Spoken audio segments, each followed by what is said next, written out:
Welcome to the NC Spin After Spin. Additional comments from our panelists just available on our website. Patrick Sebastian, what do you wish you had said on last week's show, but you didn't? I wish I could add more of a political perspective of what's going on with the budget and how national politics are actually affecting the budget discussions and politics in general in North Carolina.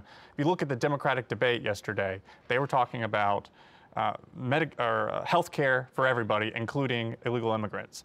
They were talking about zero restrictions on abortion. They were talking about immigration and should we have borders or not borders. Well, these are the kind of issues that are being talked about in North Carolina, which because we don't have veto-proof majorities in the legislature anymore, our governor has much more influence. And by the way, the citizenry is much more... But don't you think that's a good thing? I think it's good that these issues are actually being talked about. Sure.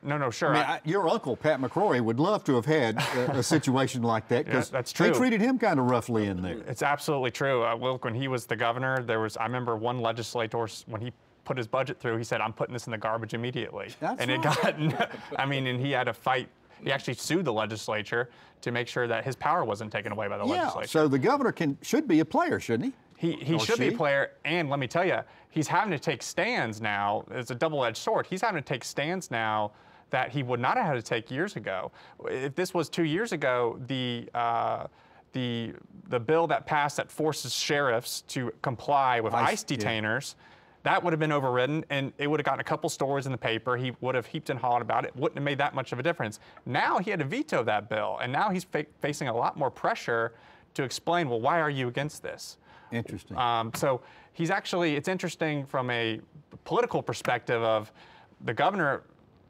For him, it's good that he has more say, but now he's having to take positions on these really lightning rod issues. The accountability comes along with the voice. Is that what you're saying? It certainly does. And he's got to make a decision. Does he want to be a left of center, somewhat moderate, kind of the really the Mike Easley type governor? Or is he going to have to go with the national debate and focus on turnout for him? Yeah.